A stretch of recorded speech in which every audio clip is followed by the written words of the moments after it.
It's Deprogram, the podcast where we try to get you into a band. That's right.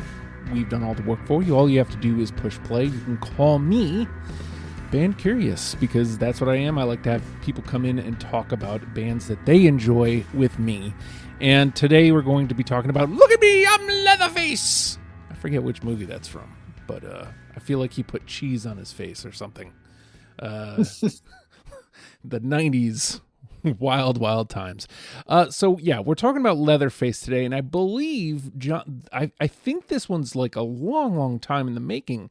I don't know if it was like that first list you gave me, but I feel like it was an early list that you gave me, and that it just kind of sat there for a while. So Leatherface, talk to me about him. Yeah, it might have been that first round, like what, 5 years ago now. Yeah. Yeah, Leatherface is one of the great, like, underappreciated bands of all time. Like, they were single-handedly responsible for almost a whole genre of punk rock. Like some of the bands that we talked about, Hot Water Music, Dillinger 4, like those bands owe their whole careers to Leatherface, and they will readily admit it. Like they were just like so ahead of their time, and like think of this happening in like 1989, 1990, 1991. They were incredible, and this mystique kind of got built up around them because you couldn't get the records, like you couldn't hear the music. It just wasn't available. Like they obviously were based out of the UK and like didn't have a record label in the US really until 1998.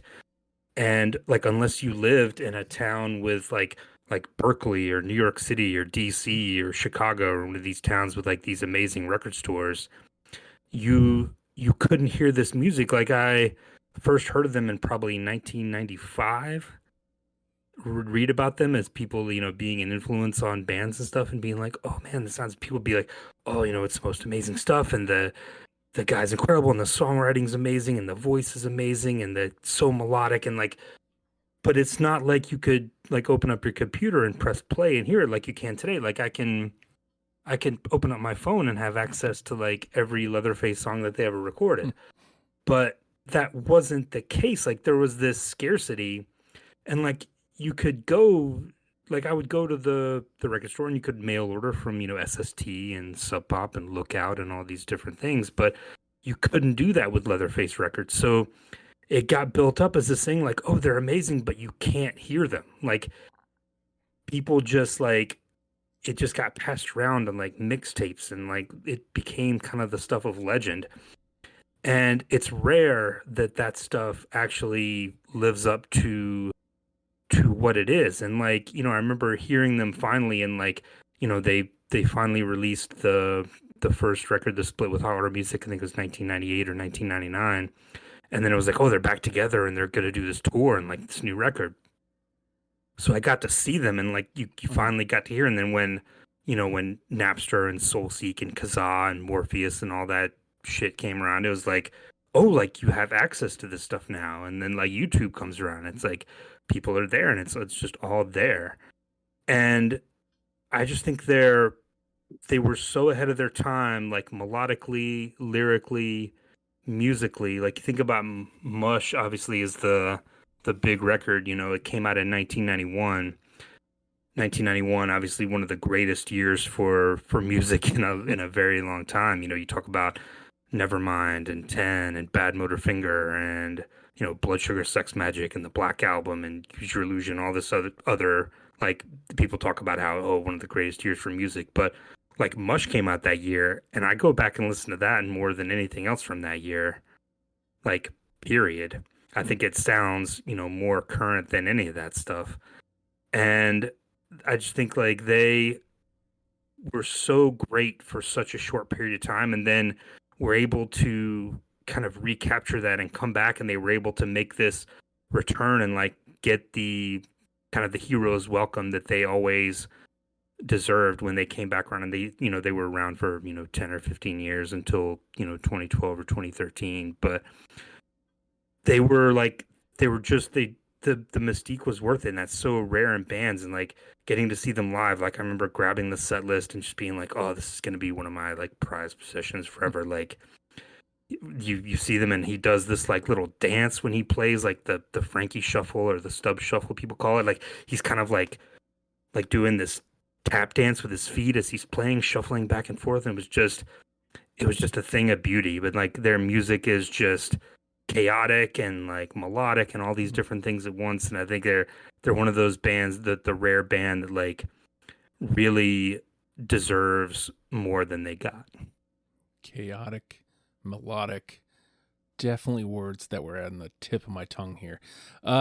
Chris, I think after your first episode with us, it was me, you, and Randy. Souls. Yeah. I think after the first episode with us, I think you jumped on and said, yeah, I'll do Leatherface. And here it is. So talk to me about Leatherface. I think John hit a lot of the points. I think like I some people call it pop punk. I'm going to call it melodic hardcore because that's what I call it. They're not my favorite, but they are simply the greatest of all time. And I don't say that lightly. Like they are the greatest melodic hardcore band ever. Frankie has the absolute perfect dime between silky smooth and a black hole of a voice that is impossible to recreate. Nobody ever will ever again. The songwriting is sublime. The knowledge of pop music entwined with hardcore is matched by no other band. The discography is solid from top to bottom. Obviously, Mush is a standout, and to me, so is Stormy Petrel. We'll get to that when we get to the songs. But there's not a dull moment there. And John, to your point about the music being hard to find, you couldn't listen to Dog Disco and Horsebox on Spotify till like last year, right? Like yeah. Even to this day, it wasn't all there. Like it was part of the gimmick, right? I've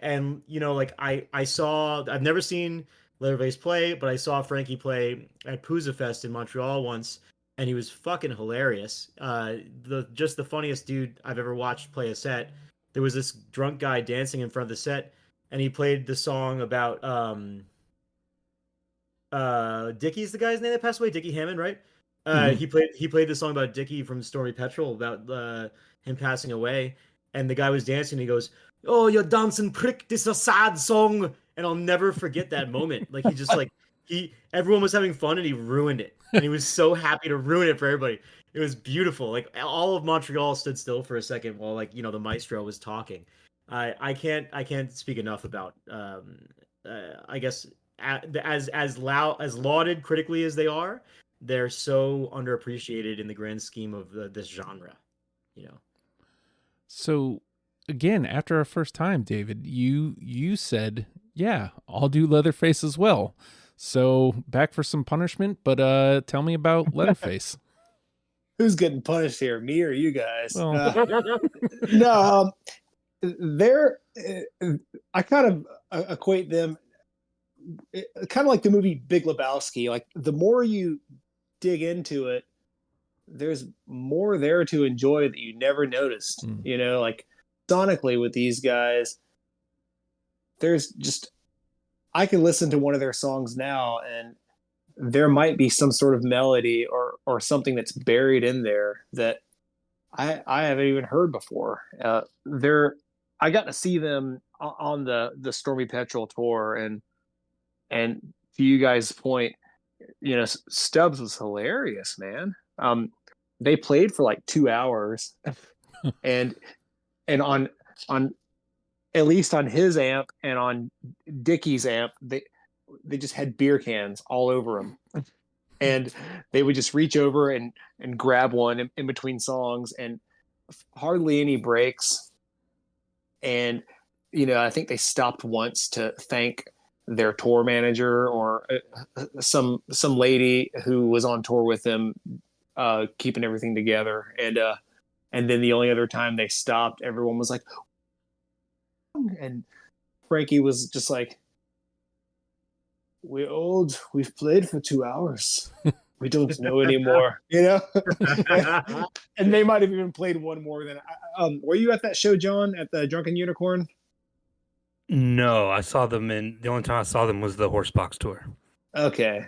Yeah, that was the only time I saw them was on that tour, and didn't know that they wouldn't be back for any more. But yeah, just an incredible band, and just one of those that I discovered.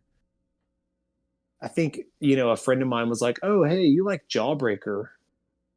You should check out this band Leatherface." And I'm like, "Okay, well, maybe it's something like it." And there might be something musically similar at times, but it was, Jawbreaker, another great band, but this was just mind blowing. As soon as I heard it, I had a copy of Mush that like I probably downloaded, and because you couldn't find it, you never saw it out in the wild, and I downloaded it, and probably an incomplete version, and yeah, it was immediately just where has this band been my whole life? This is what I want musically from a band. This is what I want to play. It's very complex music, but it doesn't seem like it is on the surface. And yeah, I love them. So I'm really, really pumped about doing this episode.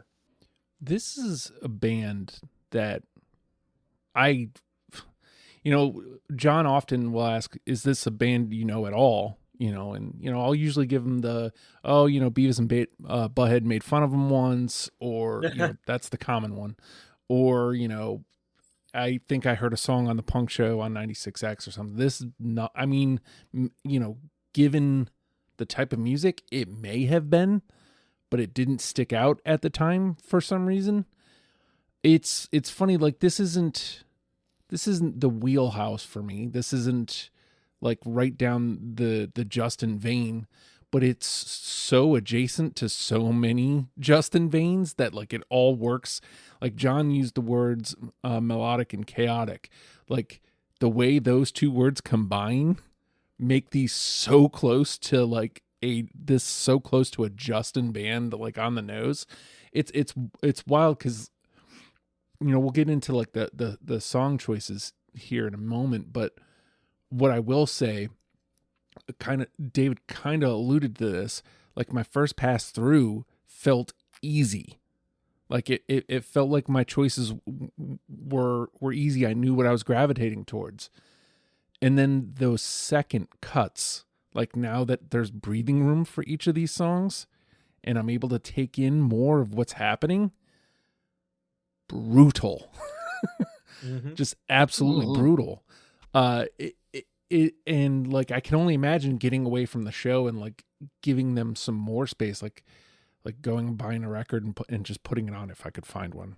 That's we're speaking hypothetically here, fellas. Or just putting it on on my phone in the car. Just listening to a record. Like what kind of growth this band will do for me. What I'm saying is I'm going to be the spoiler here. So let's move let's move to the next level. I believe this was a selection, John. I don't think we took everything, did we? Yeah. Yes, I mean it feels criminal to do this, but there are over 100 Leatherface songs, so there was some that had to and not be ruled included, out Grip. unfortunately. You ruled out one of my favorite songs. And I know, but I believe me, I don't feel great about it. And like in covers, like their covers are amazing. Like sure. yeah, Message in a Bottle, like just Eagle, like all these amazing songs, the renditions of songs that they do, like you could make a top 10 of those easily, but it was just a matter of trying to go through and find out, okay, like what really, has a shot, and like talking to you guys like, hey, if I miss something, let me know. But trying to get it, because 100 songs is just too many. Like this, it would have been unplayable. So you have to get it down somehow. And yeah, I mean, there's more than 20 amazing, great Leatherface songs. So this was brutal. So did you have like a thought process picking your 20 or? Oh, just, yeah, I mean, going through a first pass and, I probably have 10 or 15 Leatherface songs that I just love and like will die for.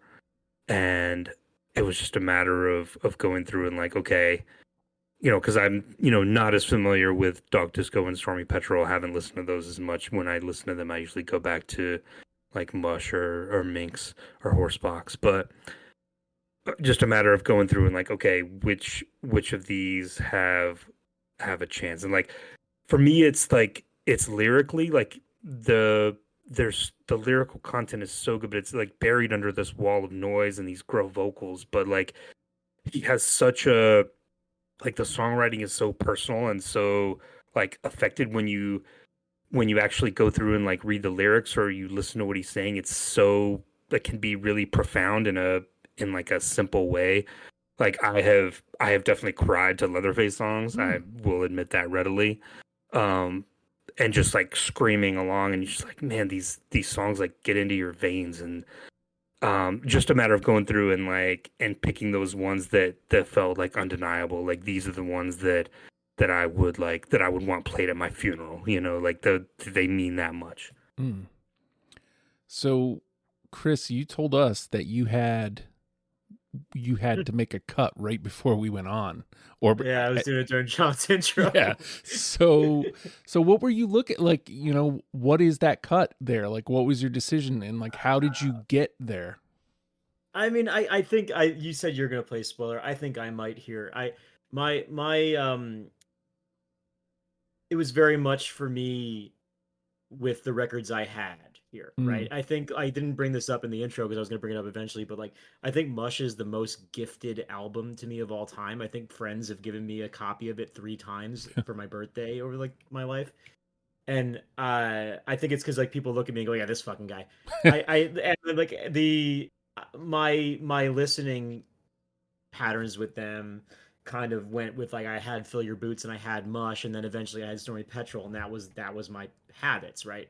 So I've tried to go out into the other records because Minx is a really, really strong record, and honestly, Cherry Knowles got some stuff. I had a lot of trouble with it. I cut 2 songs that I think everyone else is gonna have just now. That's what I did. I do that sometimes because I'm a bastard, and it was brutal for me. Like honestly, like I felt like I was slapping them in the face. It was tough. But I feel like I've got a really solid 20 here. I think we're gonna really nail down 10 songs that would be the easiest band ever for anyone to get into with a deprogrammed set list. So this being your second time here, David, is there like a different gameplay for you involved, or is this something like you're kind of closer with, or how did you approach your 20 this go around? It wasn't as easy this time around. Mainly just for the content. Just like last time with Pinhead Gunpowder, I mean, it was just easy to blast through all the albums. I mean, I would go on a daily walk or a daily run, and I could listen to the entire entire thing. But this one I would pick an album or two. I do a lot of driving for work, and so I would pick one each day and just kind of refresh my memory. I don't have. I won't like show my hand too early, but there is maybe only 1, maybe 2 albums that I don't have a real deep appreciation for. But I mean, and they're still really good too. So whittling it down this time was just a little trickier. It's really easy to just go down the track list of Mush. Yeah. You really could. It wouldn't be wrong. Side A of Mush is a perfect side of it. Yeah, it wouldn't be incorrect. And I've made a point not to do that, but I also point not to not do that when it felt right, So it's just one of these things where I spoke with a friend of mine who's a huge Leatherface fan, and he was like, "What, are you just gonna go and just list off everything on Mush?" Like, boo. That was how he put it. And like I get where he's coming from, but it's like, well, no, but I mean, maybe some, but not. Like I'm pretty familiar with a lot of their stuff, and so It isn't just that album, but that album is it's kind of an anomaly out of a lot of punk albums. Like they have a ton of great albums, but that album is just a great album in the grand scheme of everything with any punk band. It's anyway. Okay. Stupid headphone thing, I guess. Okay, sorry about that. But anyways, yeah, we'll get. All right, so I'll jump in here. I already kind of told you guys, like my this band feels like when you're giving it that first pass, it feels like it's going to be easy. It really does.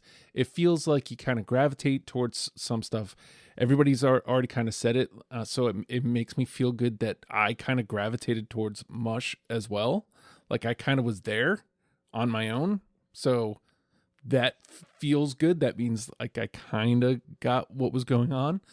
And then as you're going to do the cuts, it's just like, again, the songs get a little space to breathe, and it just feels like you're slapping the band in the face.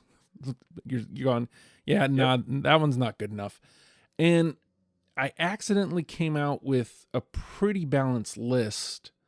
And again, it was pure accident because I wasn't looking at what was coming from what. I just kind of was going, what fills out my list best? And I try to kind of give a little love to like different sounds. I don't know if this is...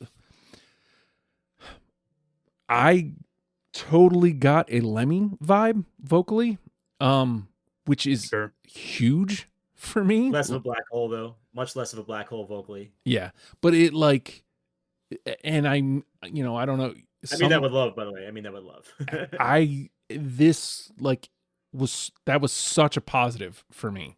Like, I don't know, man. Like, I don't know that I'm definitely not. I wouldn't call myself a Motorhead fan. I couldn't tell you, I couldn't tell you a Motorhead record, but I know Lemmy's voice. I know, and I know that when I heard that here, it made me dial in.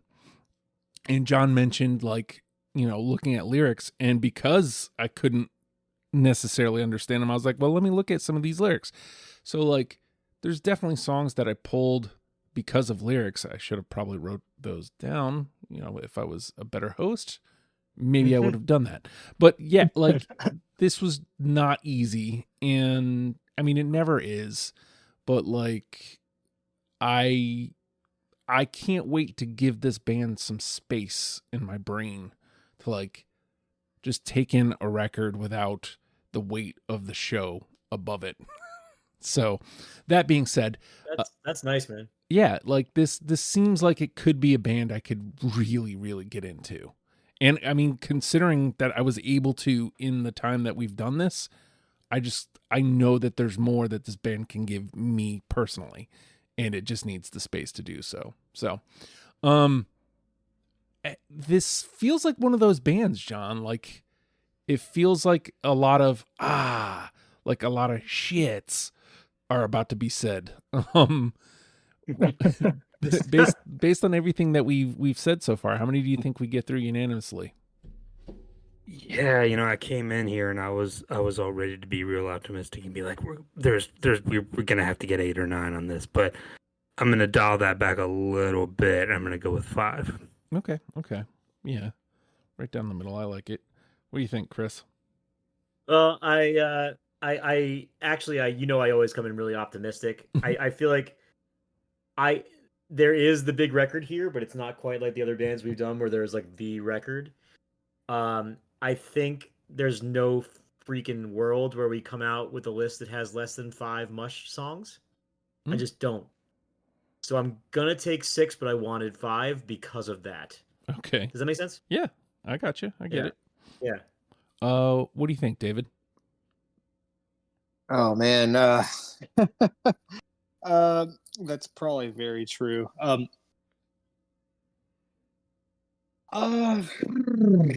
This is the hard part, huh?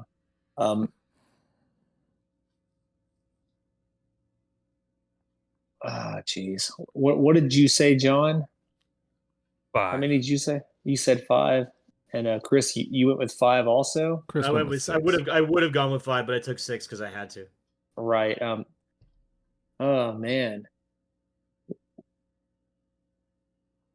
I'll go with 4. We'll keep it That's fair, the play. but That's the play. Yeah. yeah. But I mean, I don't know. I'm pretty optimistic about this too, but It feels 7's kind of a big number. So yeah. Well, yeah, I would definitely bet the under. Which is why I'm taking 7. Because I don't want this responsibility.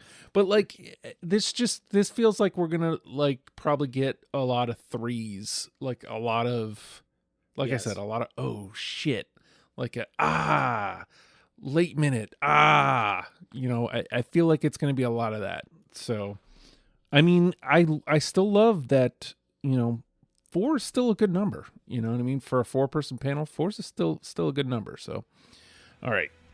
We're going to take a quick pause, and when we come back, we're going to play the game. It's the program.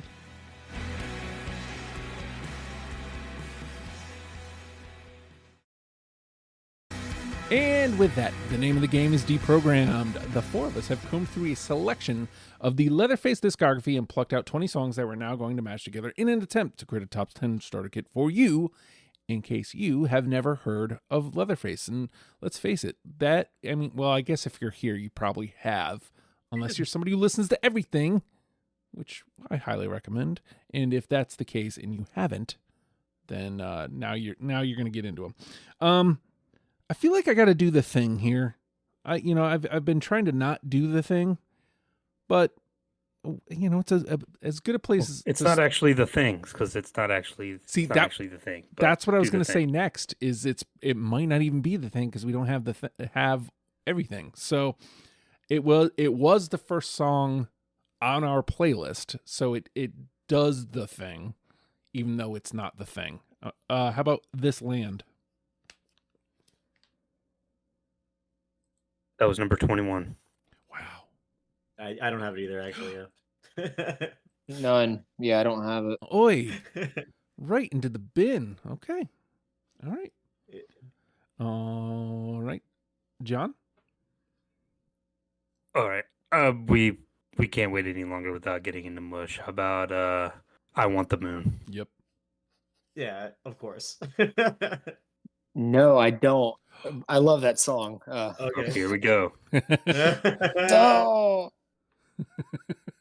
Well, I'm erasing it. We'll take 3s. But yeah. We'll take 3s. All right. Chris? Let's do Stormy Petrel. I feel like this is an easy one. My World's End. No way. I don't know. No. Really? Okay. Yeah, okay. No. That's just me, I guess. Wait, hold on. If I have it, I think I accidentally marked it because no, I don't. Oh, there you go. All right, David. Do you guys want just a straight up grand slam? Do windmill slam. Springtime. Yeah. Surprisingly, yes. Of course. There we go. Yeah. All right. There's the objective correction, right? Like,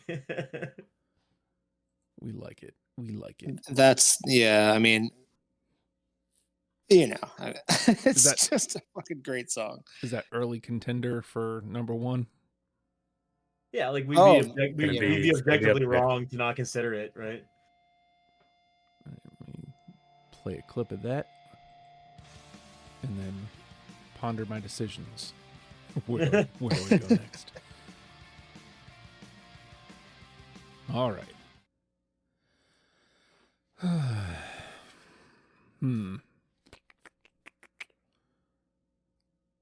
Let me trot out a Minx track. How about A Sad Day Indeed? Man, that's a good song. No, though. Yeah, no. No. Wow. Did I overthink it? I don't think you ever thought it. I think you came into this band new, and that's a completely reasonable song to put. Gotcha. Yeah. All right. There are some Minx jammers that will come up that I bet you have though. All right. John.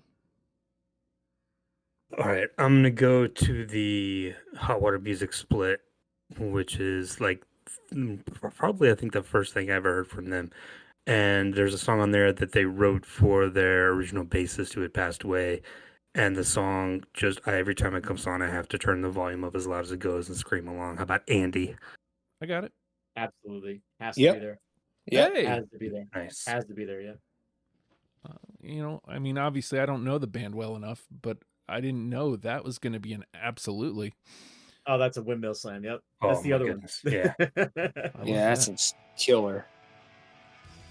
I mean, obviously, musically, I knew because I picked it. Yeah, there you go.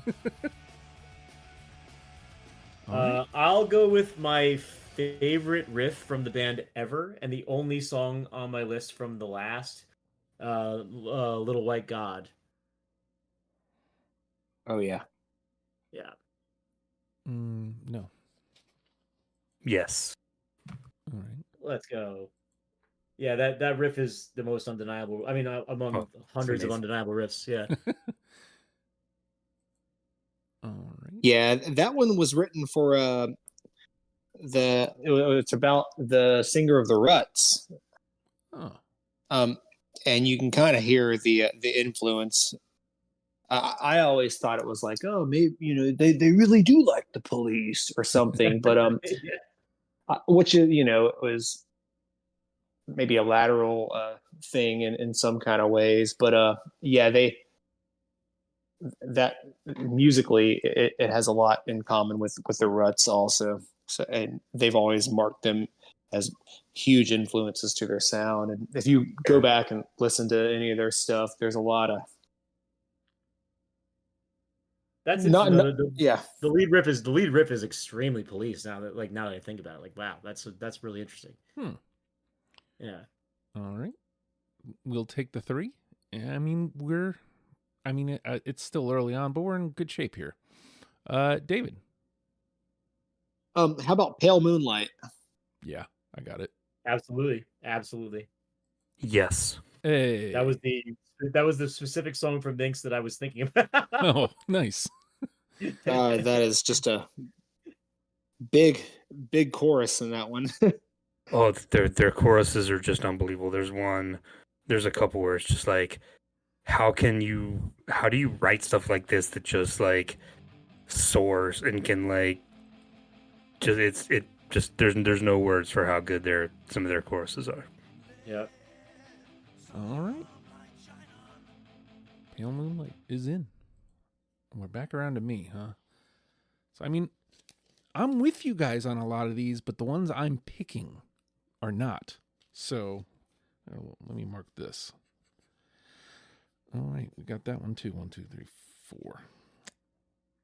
I don't know where to go.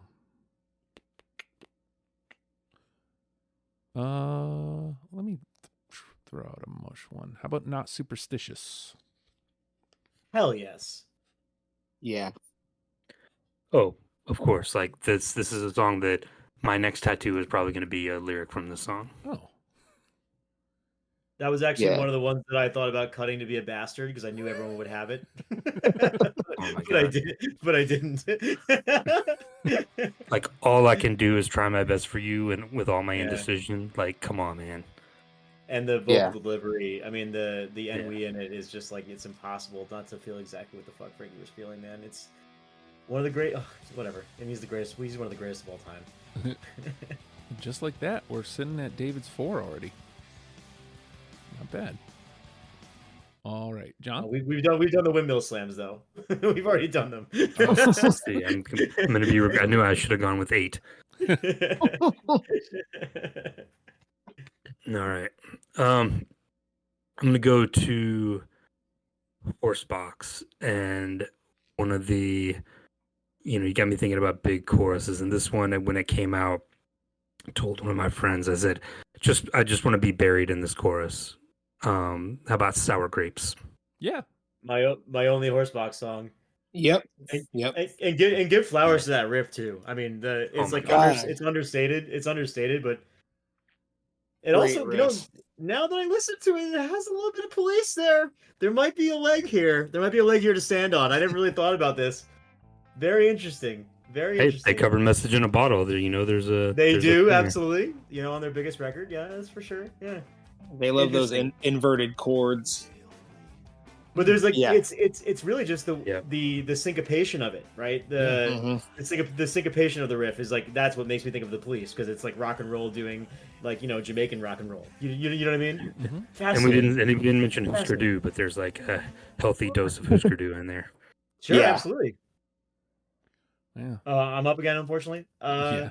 let's go with a Blink-182 song. Then I want to give Frankie his flowers on vocals, where he like really gets acrobatic. Let's go with "Not a Day Goes By." Yeah, I've got that one.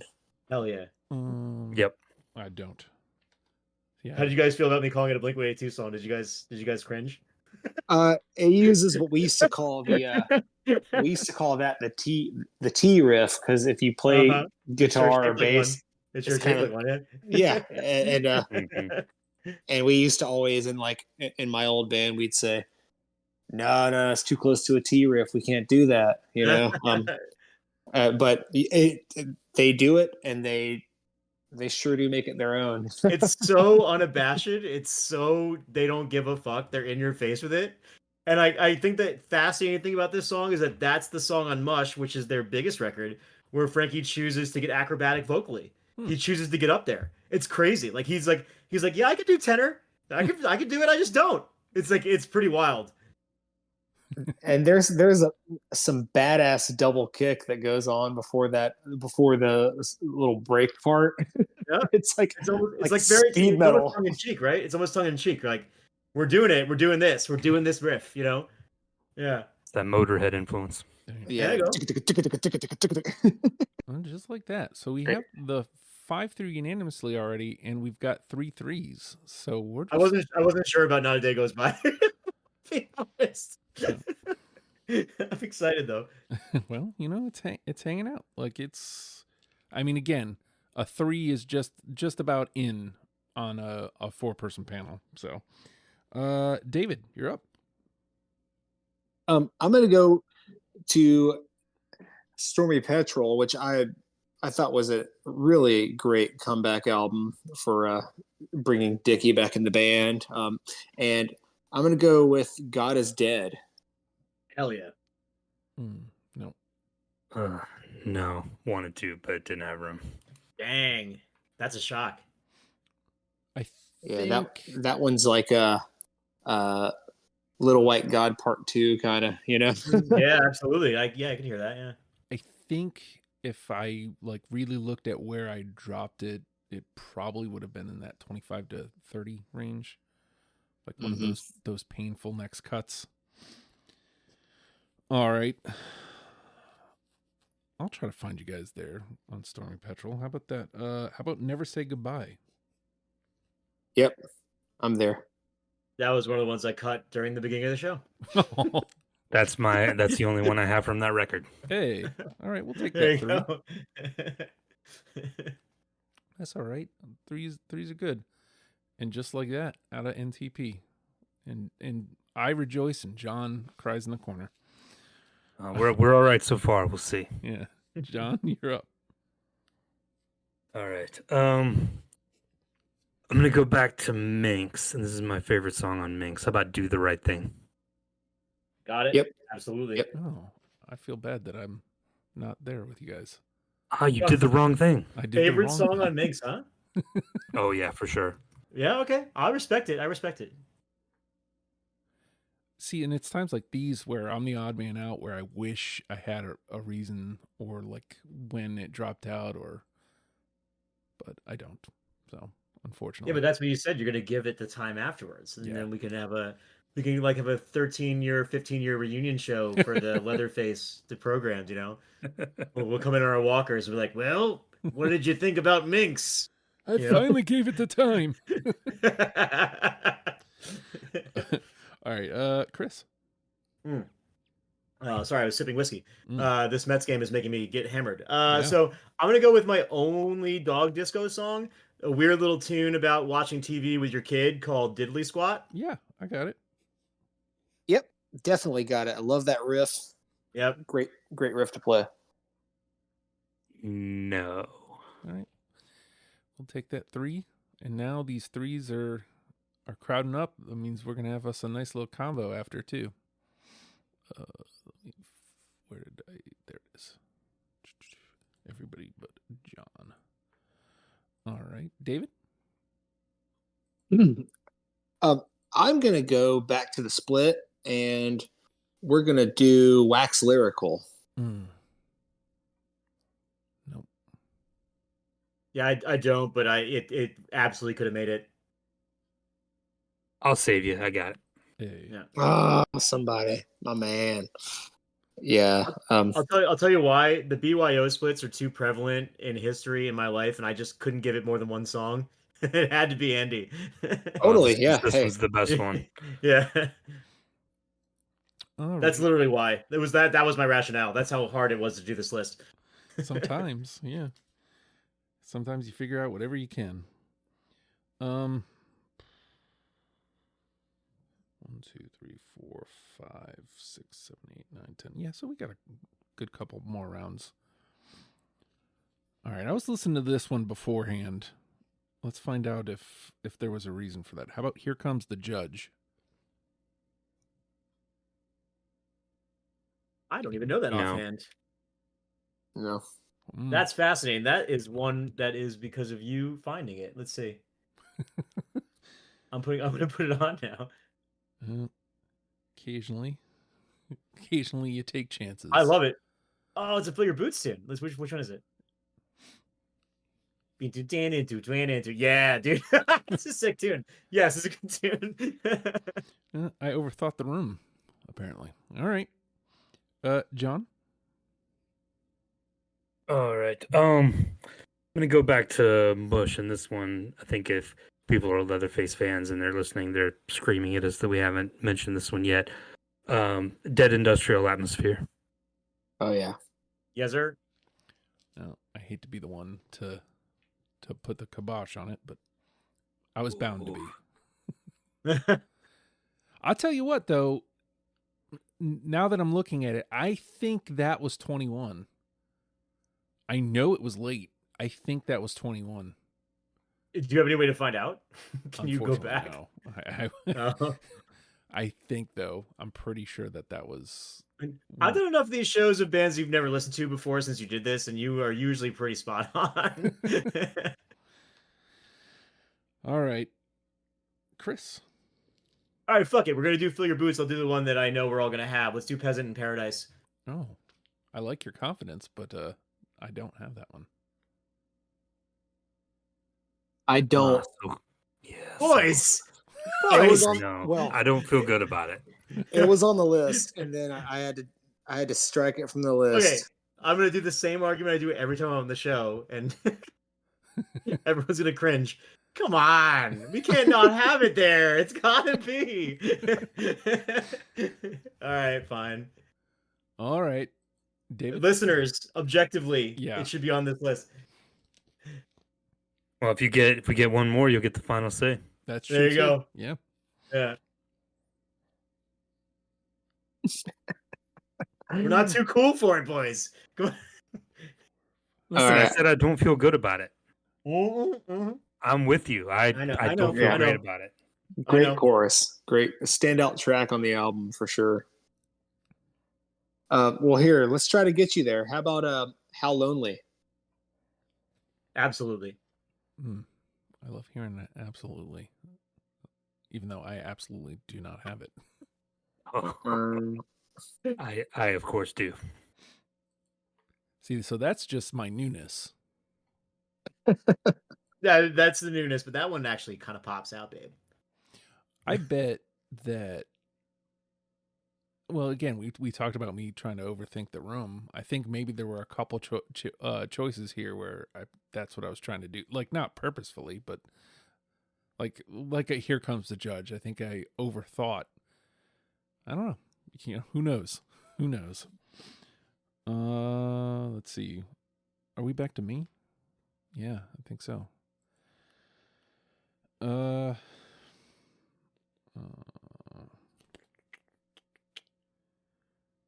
about Speak in Tongues? Yeah, that's my favorite song off that album. Nice. I do not have it. All right, we'll take that too. Even though, yeah, there's a riff near the end that could almost, the first two Leatherface albums, it's like they're almost they're getting there, but they're kind of finding their footing. And there is a riff near the end of that song that, I mean, it could be, it would fit right on Mush. It's pretty seamless. well, we'll take the 2. And John? Okay, I'm gonna go back to Horsebox. How about Watching You Sleep? Oh yeah, I love that one. I don't. Great song. That was a cut for sure. That was on the list. I do not have that. Yeah, great lyrics in the chorus. I mean, Yeah, really stands out. So, Fellas, we're covering a lot of ground. All right, Chris. So I'll bring up the first Cherry Knoll song. I love this song because of the weird, complete fucking caveman rock and rollness of it, and I'm gonna go with Colorado Joe. yes. no. Okay. It's just a caveman rock and roll song. That riff is just like it hates bones and it wants them to break. It's a great opening statement by the band. Yeah, absolutely. And I love the chorus. Like we keep saying, they know how to write great choruses, and Well, that Justin song. Justin didn't hear that one because it wasn't on the list, but Well, is it we weren't doing Cherry Knoll? we did, but only part of it. Because I have Cabbage Case as well. Is that not allowed? I'll get something else. I'll bring it back. No, it's allowed. You do whatever you want, man. Okay. But I'm Well, just then saying Justin didn't hear it. Yeah. I want to say about this tune though, like it's about nothing, right? And they drop a hard G, and it's very of its time. And it's one of those tunes where it's just like guys are like, we're gonna kick out the fucking jams, we're gonna walk into this club and we're gonna play rock in your face. We're gonna literally just like riff in your face. And it's caveman nonsense. And it has a place here because of that's where they came from. You know what I mean? Caveman nonsense. I love it. Yeah. All right. So that one was Chris, right? Mm-hmm. Yep. All right. So David. Oh, let's see. How about Small Yellow Chair? You guys into Dog at all? Man, that one. That's the record I know the least, and I only had the one tune. Yeah. I'm putting it on now though. I had that super late. Again. It's got the pop punk drum fill in the beginning. Patat. Yeah, that album gets a lot of stick for the cover, for the album cover. But it's rough. but it's, man. I really like Frankie does all the guitar on that album and on the split, but he doesn't make it so that it's like, oh yeah, it's just me playing guitar. Like, it sounds like two guitar players. And so that the whole time he's like, okay, well, whenever I go on tour, somebody's gonna have to come in and play this shit with me. And he's a great guitar player, and Dickie Hammond was too. And they were or one of them was quoted as saying, I can't play what he can play, and he can't play what I can play. Mm-hmm. And so when you listen to some of the albums with them on it together, it's really apparent. But this is not one of them, of course. But anyway.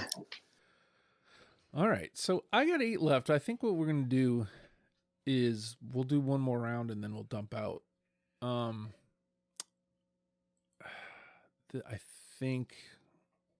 think I got to try this one. I don't want to be the one to say it. Yep. I don't have it. No. I do. All right, so Okay, cool. we'll take that 3. We'll take that 3. All right, John.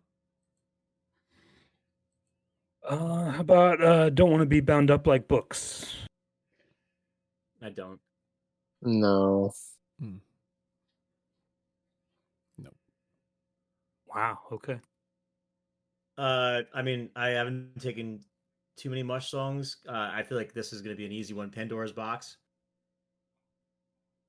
Mm-mm. Picked it off the Yeah. list. The only one from side A that I didn't have. What? Y'all are out of your minds. This is crazy. Yeah, I feel like I'm always on the outside, y'all. I'm I don't belong here. I don't. You're a creep. Oh, what a creep, babe. Nah, Damn. man. It's a hard choice, man. I kicked it off the list. I was like, too many Mush songs. I know I have too many. Yeah. But Yeah. you've been fucking with Pandora's Box. That's the problem. Yeah. Yeah. Mhm. All right, David.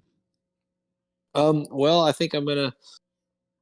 Let's see. I think I'm gonna go back to Dog, which maybe nobody has. And go for Hoodlum. Mm-mm. No. No other dog songs, babe. That's it. All right, so I'll start at the top here. I think I probably have more. You guys are probably pretty close to done, whereas I still have 7 left. I got so 4. yeah, see. All right, starting at the top, post-war product of a fat man's wallet. No. No. Mm-mm. Yeah, I had a feeling. New York State.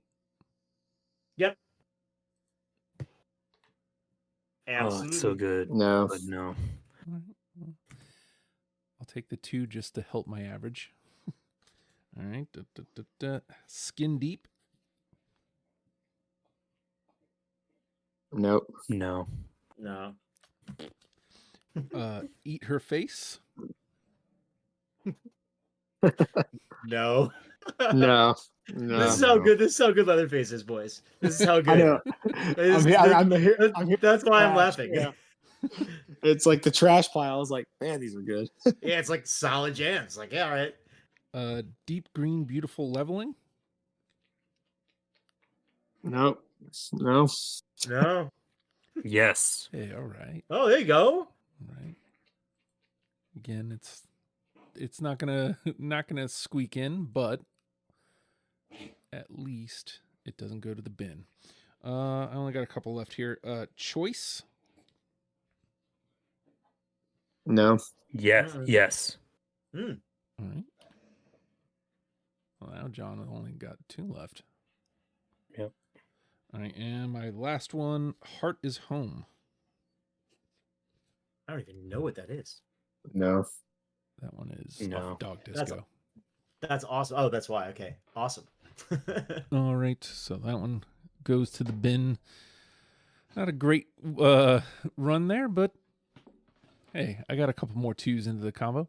All right, so that means there's no more out there for unanimous. That means, John, your 5 is going to win. Ooh, a rare win for me. Yeah. Add a babe. Add a babe. You deserve it, man. By the way, Pandora's Box and also in Paradise should have been there. So hey, you know what I mean? We'll see. We'll see how it goes. I'm open right now. All right, so you've got 2 left, John? Yeah. All right, let's see if we can make this combo a little more difficult. I have Evo Pop. No, man. No. And Dreaming. I've got Dreaming. I don't. I didn't think anybody else would have that one because it's a B-side Oh, but I of an love early one. It's incredible. the chorus on there. Yeah, undeniable. All right, so that's John out. So officially playing just to kind of not be on the schneid for your last couple, Chris. Yeah. So I got the Cherry Note tune that I mentioned before, Cabbage Case, which is to me like the song that showed where they were going to go because the riff. Right. And I guess no one's got that, which is fine. No. I'm And out. I got 2 jammers from Minx, Wallflower and Don't Work. Did you say you're already out, David? Yeah, Dreaming knocked me out. Oh, So Okay. yeah. I love Don't Work. That was real close. Incredible song, right? Yeah. is that you done, Chris? Wallflower for me is all about the drum fills in the chorus, like like it gets me up. I just want to run around my room. Like, I almost think that the Minx album was like, it's like, what did that come out in 93? It was Yeah. a little before, the big Green Day boom. yeah, But I mean, these guys, I'm not saying that they could have went all the way had it been a year later or anything, but man, they could write some poppy shit if they really wanted to. Mm-hmm. yeah, man. But they just never leaned into it because they were on a whole different trip. And I do think coming in and seeing that I ended up with these 2 tunes that I didn't want to talk about, I probably got a little too cute. oh man, that's the whole point. Yeah. Yeah, I know. I mean, I know, but I could have had my 6, babe. That's I true. could have had But, yeah, but think about it.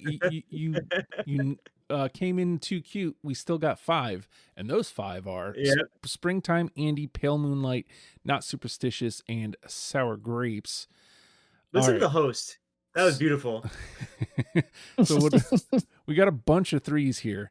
I Want the Moon, Little White God, Not a Day Goes By, Never Say Goodbye, Do the Right Thing, Diddley Squat, Dead Industrial Atmosphere, How Lonely, I Don't Want to Be the One to Say It. Yeah, and that's our last 3. So, I mean, I feel like we got to take from these 3s because there's so many of them, right? ask John. Yeah. He's the boss. Yeah, John, is there Wait, what? Okay. is there one jumping out as either that should I have mean, been? there's Go ahead. no that they all deserve to be there. Right. I mean, I can pick 7 if you want. No, I think I mean, the 2 that jump right out at me are, I think, Little White God and Dead Industrial Atmosphere. I agree. All right. I was the odd man out on those. And how lonely is the other one for me? And I mean, Do the Right Thing. You can say, like, I Want the Moon. We can, I mean, like I said, we can keep going. Yeah. All right. So, we'll pass it on to you. You said, How Lonely, Chris? Yeah, how lonely. And I Want the Moon uses the other one that's like really, really glaring. Also, like I said before, I feel like Peasant in Paradise needs to be there, but I know it's not. Those are the 3 that really stand out to me. And Dead Industrial, which John already said, is the other one for sure. So, I mean, I was the odd man out on How Lonely. You were the odd man out on I Want the Moon, David. Do you have a strong opinion on either of those? Because if we took both of them, that takes us up to the 9.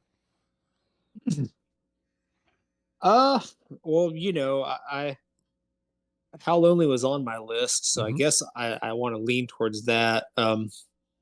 That's a fucking hard choice, huh? I mean, and man. feel free to offer something else up too that's still alive. And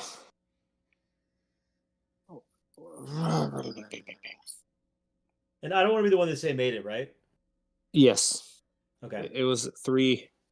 It's a 3, yeah. It's a 3. It's Okay. a 3. Okay. So, wait, what have we added so far from the All right. conversation? So far, Little White God, Dead Industrial Atmosphere are in.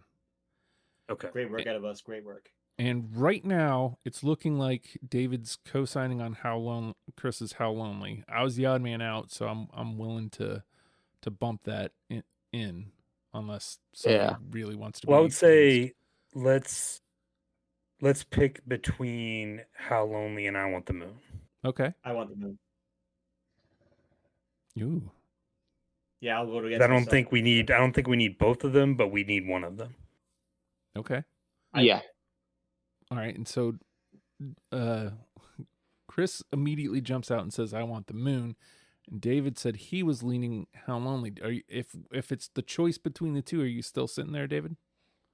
I'm gonna go for "I Want the Moon." Chris went right for it, and It's the, I feel there's like something it's the about first that. record. It's the first song on the record, right? Like it's like they put it there for a reason. Yeah. And Yeah. Yeah, Yeah. let's throw that on I there. think I'm with you. I think Yeah. I want the moon over How Lonely for me. yeah. All right, so it feels wrong, but we'll put how lonely into the bin.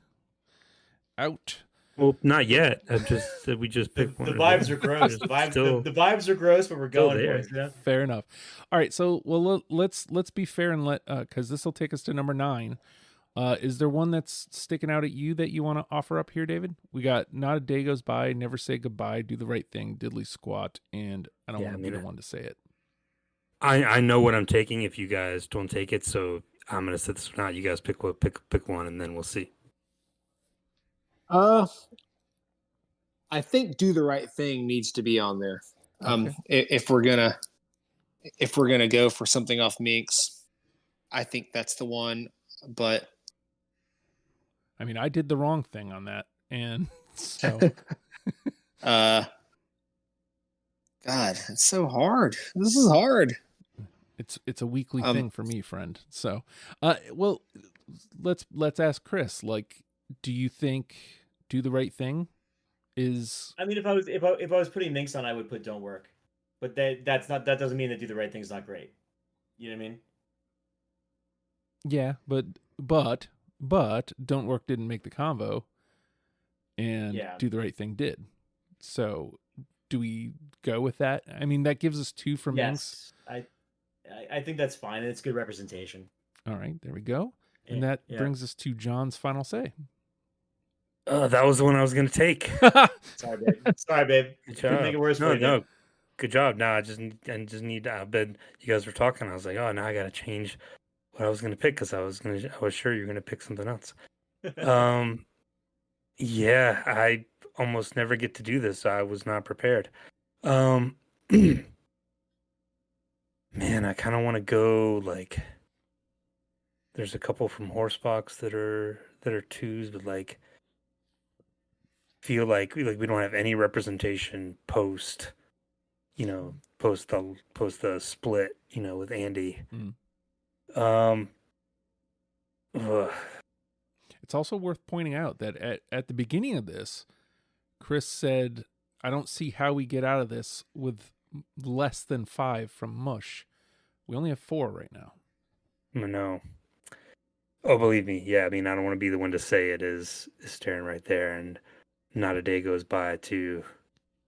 I love those songs. Man, but do like Never Say Goodbye I really liked. I think with you just have to go with the best available. I'm gonna do the cop out NFL draft thing and just go with best available, and it's gonna be Not a Day Goes By. There we go. I love it. I love There it it. goes. Boom. And Fucking love Blink-182. Love.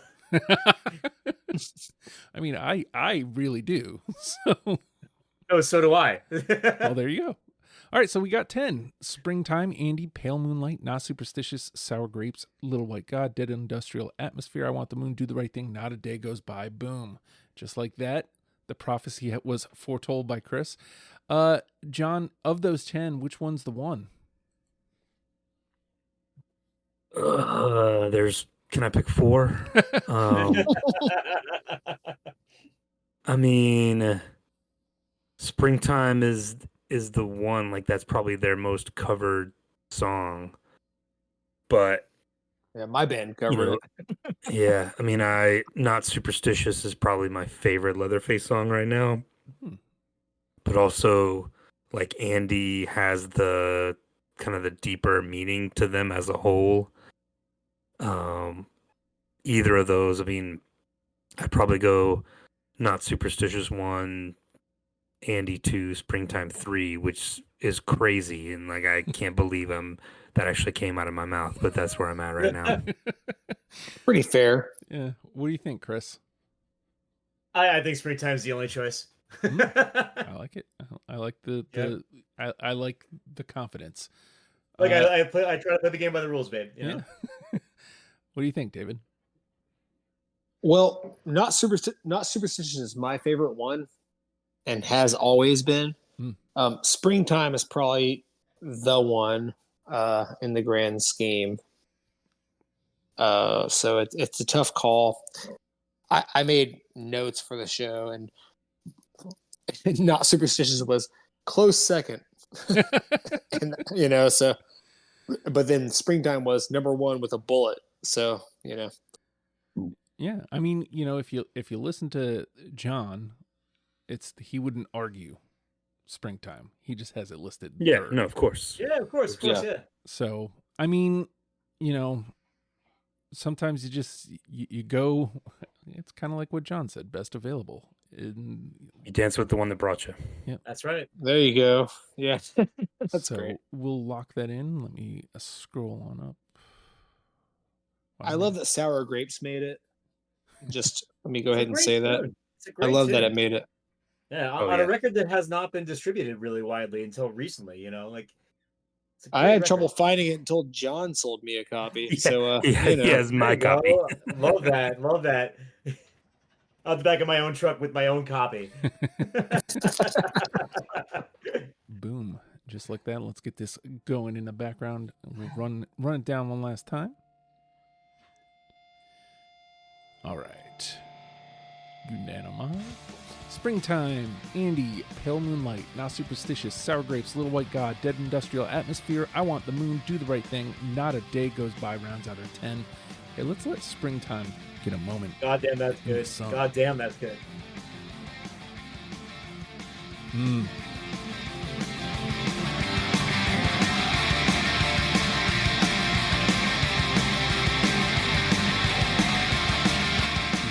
You drumming along? You were very young.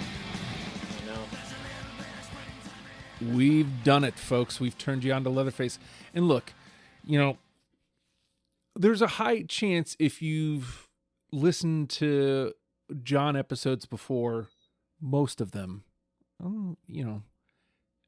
and have given the band a chance, then you will like this band. I think this is number 71 or 72 for me, so there's plenty out there. No shit, man. Nice work out of you. It's crazy. That's crazy. You understand? I'm just saying. Again, I got the. I'm repeating myself, but I feel like this bears repeating. This is a band that I wish I had a little bit more space for in my life right now. I definitely got that feeling that I just need more time with them. So if that says anything to you, then go get into Leatherface.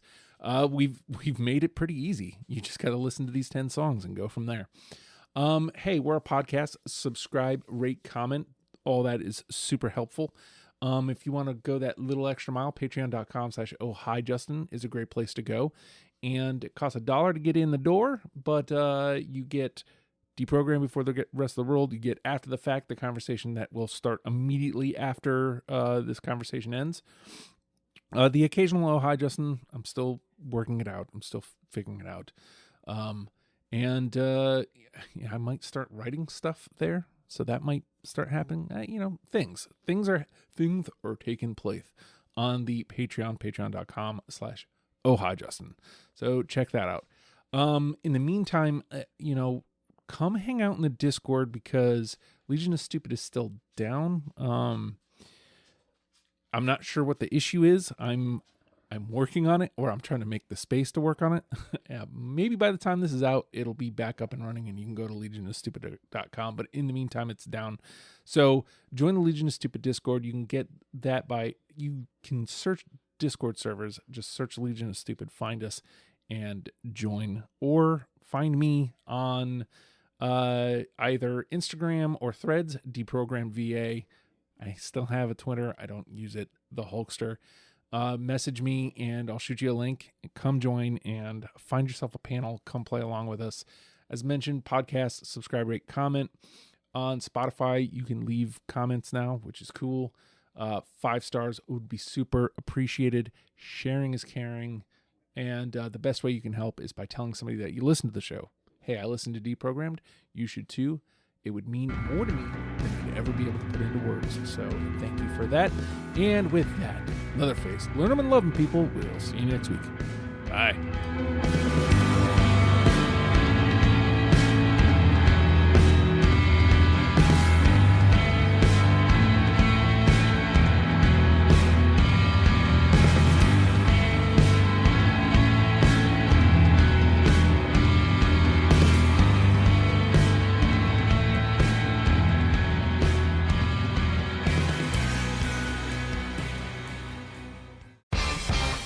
Okay, caller 1 wins courtside seats to tonight's game.